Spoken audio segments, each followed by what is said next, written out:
everyone, I'm Gabby. And I'm Aubrey. Today we will catch up with Alicia as she speaks with teachers about what advice they would give to students to encourage them to finish this school year strong. And we'll take a look back at our 2024 softball state championship team and see what they will do this year to replicate that success. Welcome back to Tiger TV. That was good.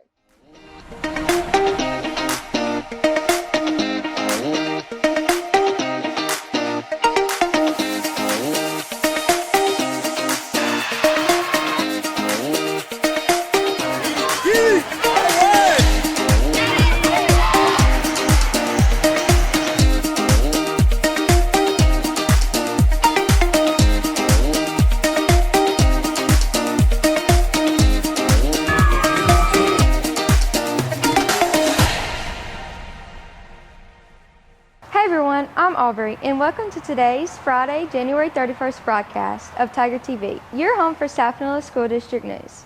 I hope you guys have had a great week. Now, let's take a look at this week's top stories. The high school chapter of TSA attended district competition on Thursday, January 23rd at Northeast Community College in Boonville, Mississippi. South Manila High School students served as the district officers and conducted the opening and closing ceremonies. These students had the opportunity to participate in 5 competitive events. The winners are, in chapter team, 3rd place, Clyde Poole III, Chance Morris, Mackenzie Smith, London Webb, Braden Wilson, and Yari Thompson. In digital video production, 2nd place, Yari Thompson, London Webb, Clyde Poole III, and lastly, biotechnology design, 4th place, Mackenzie Smith. Congratulations to you all, and we wish you all good luck as you take on state. Last Friday, the 6th graders in Mrs. Rice's class were reported of good behavior. They were rewarded with a day full of fun games such as Connect 4, headbands, Uno, and more. We are so proud of you. Keep up the good behavior. Alicia spoke with some of our teachers about how important it is to prepare for state tests and what upcoming seniors need to know. Students in the South Manila School District often wonder about what they may encounter for the grade ahead. Today I got to interview teachers and counselors on how they prepare their students for state tests, strategies they use to teach their students, and how they support them in their future endeavors. My name is Miriam Johnson, and I teach 9th grade Algebra 1. What advice would you recommend 9th graders? I would recommend that they brush up on their math skills, learn how to solve an equation, learn their integer rules, because the background information is what helps you be successful in 9th grade Algebra 1. You've got to have your background, that foundation has to be solid. How do you prepare for state tests that may differ from the junior high?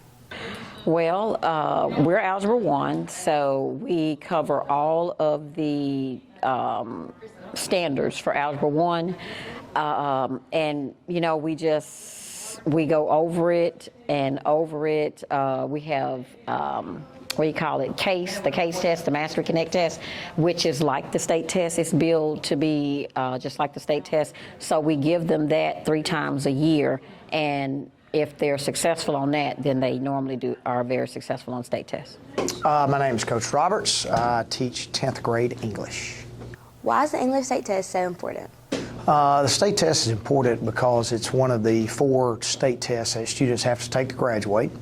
And it also kind of tests their knowledge on being able to read and analyze and understand literature and nonfiction text. How do you prepare students for the state test and for 11th grade? We prepare for the state test by a lot of practice. We take several practice tests. All of our common assessments are geared to look like the state test. Also, we take standard by standard that is going to be on the test, and we teach those individually, and then also anytime we're looking at a whole text, we try to teach as many or pull as many of those standards as we can from a text. So that's for the test standpoint. For 11th grade, it's really moving toward some writing, teaching them to be able to write and use text evidence in their writing to prepare them to do different research papers and things like that. I am Miss Hale, and I teach regular and AP US History. What are the primary goals you have for your 11th grade students? For my AP students, we're really focusing on writings and historical writing and how to interrogate different historical sources. What strategies do you use to educate your students? We look at a lot of primary sources. We're doing a lot of practice writing, but also looking at samples of other people's writing that's been successful in the AP exam. Okay. My name is Mr. Harwood. I teach the dual enrollment U.S. history, dual enrollment government and economics, and then also regular U.S. history from time to time. What are some disadvantages to teaching students in the 12th grade?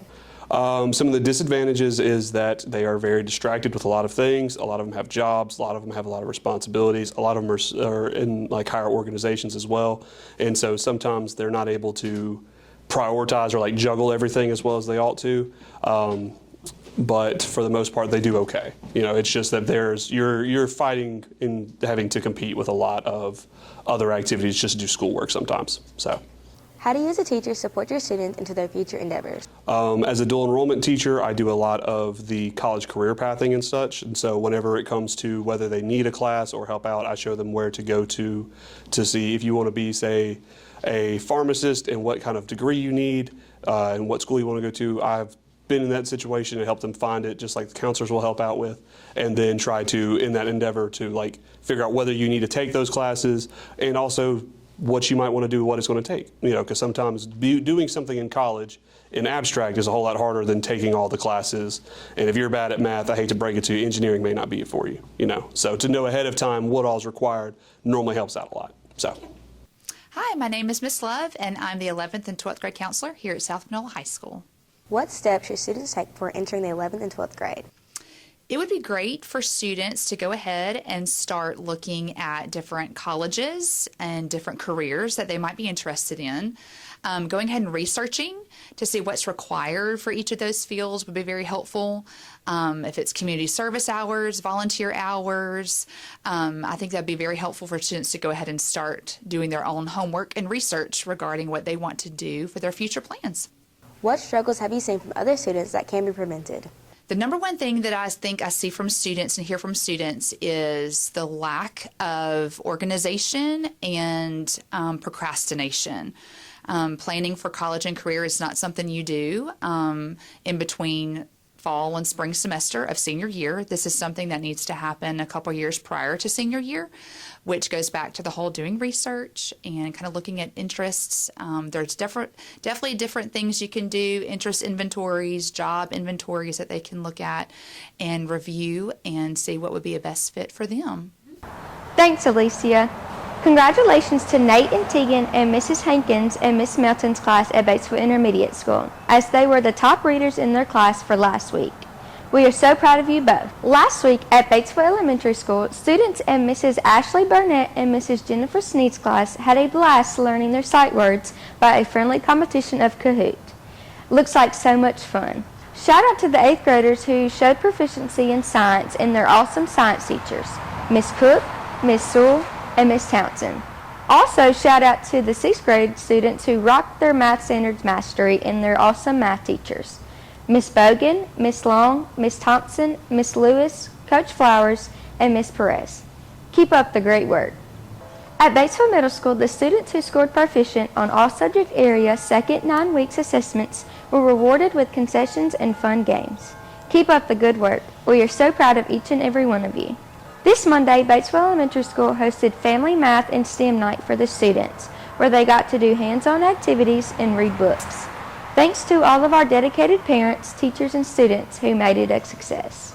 That'll do it for this week's news. Here's Gabby with sports.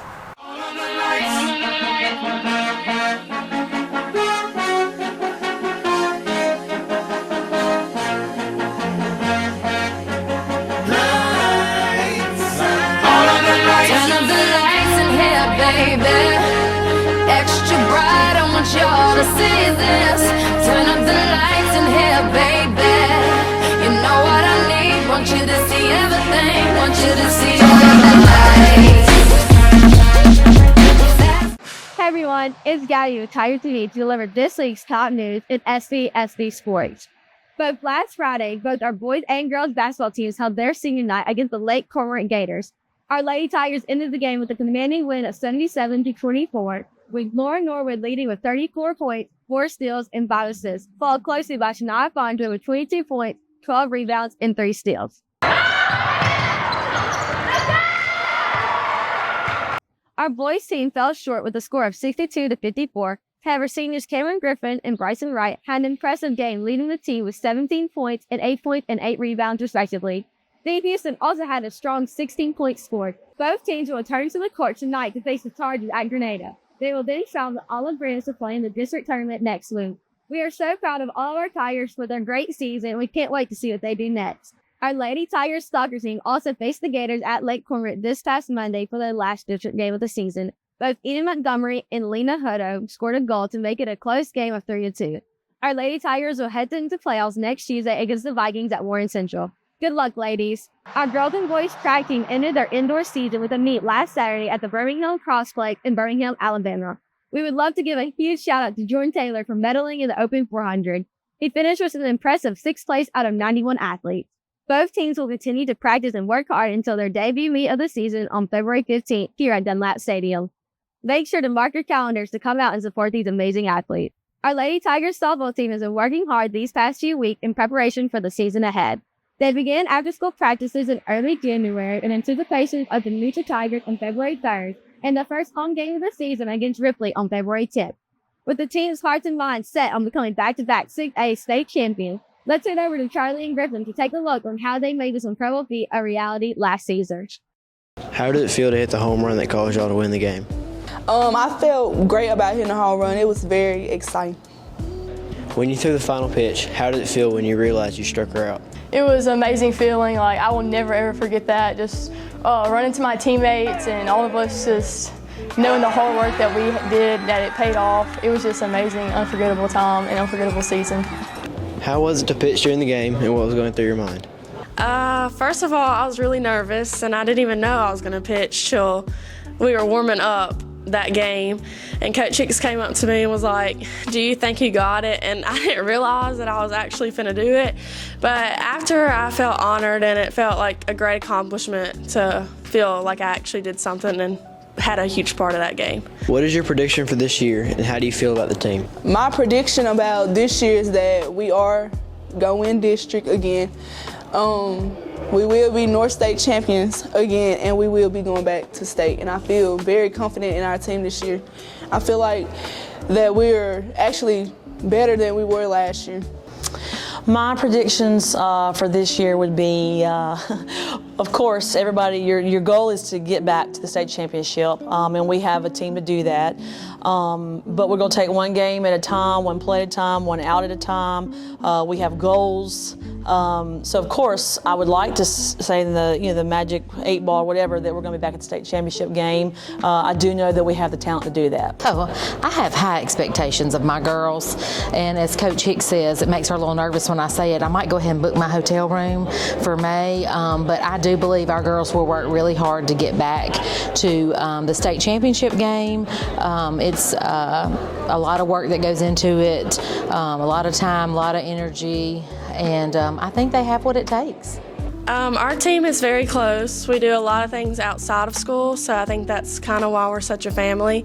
I'm really close with the whole team, and there's nobody on there that I wouldn't know I could count on. This year, I really think we are going to go just as far as we did last year, definitely with the bond and how hard we work.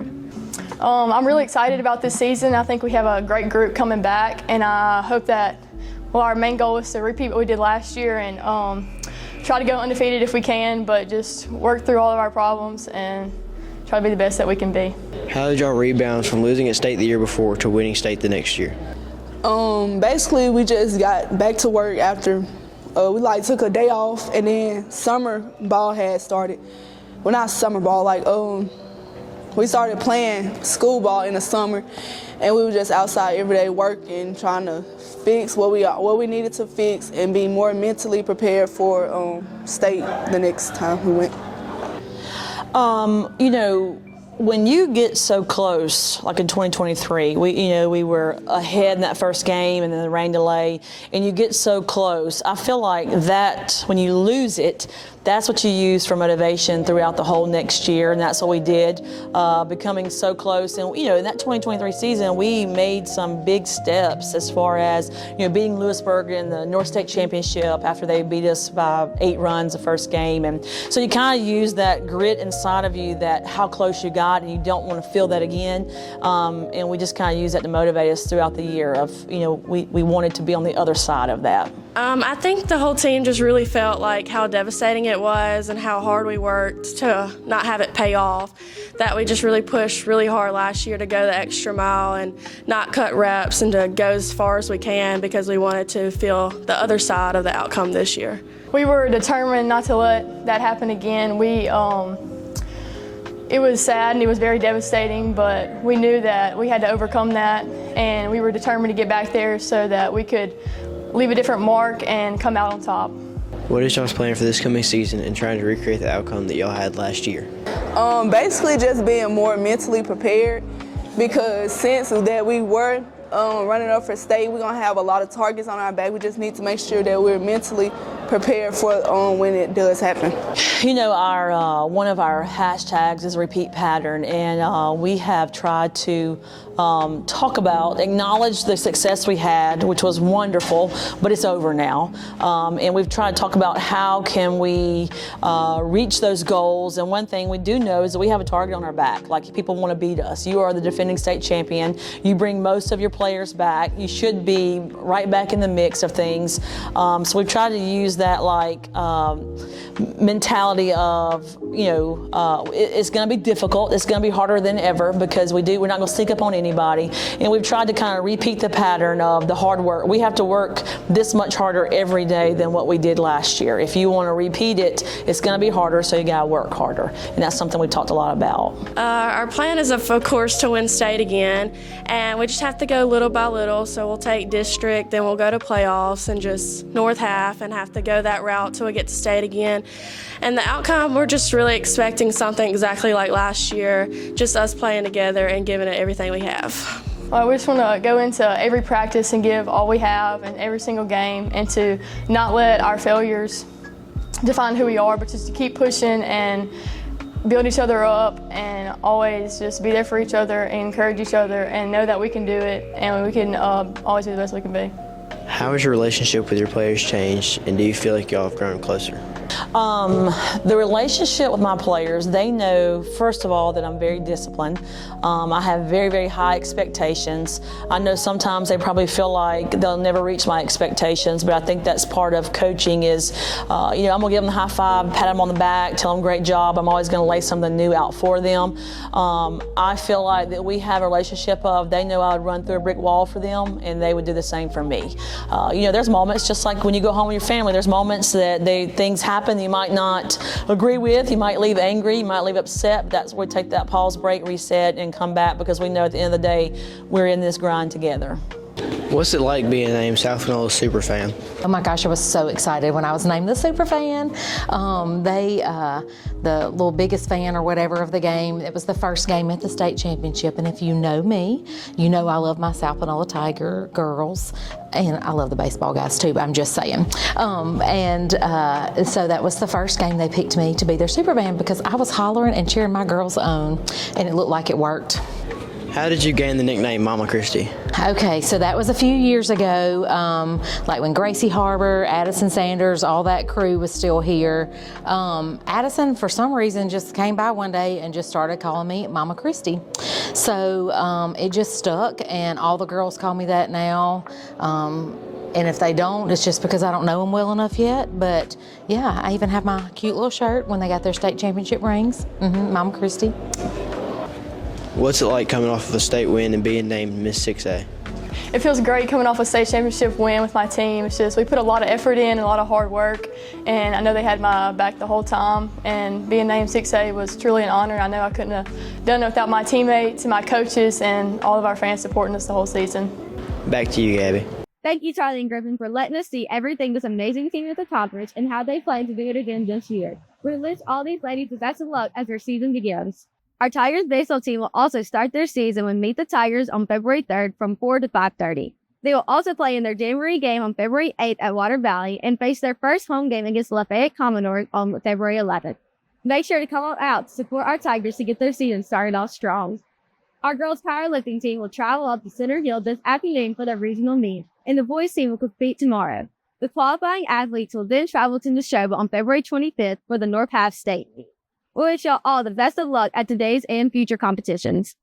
Our South Manila tennis team will begin their season on February 11th at home against Cleveland Sunfrost. We hope you'll have a great season ahead. Lastly, our JV and varsity South Manila cheerleaders will travel down to Orlando, Florida to compete in the UCA School Cheerleading National Competition on January 6th through January 8th.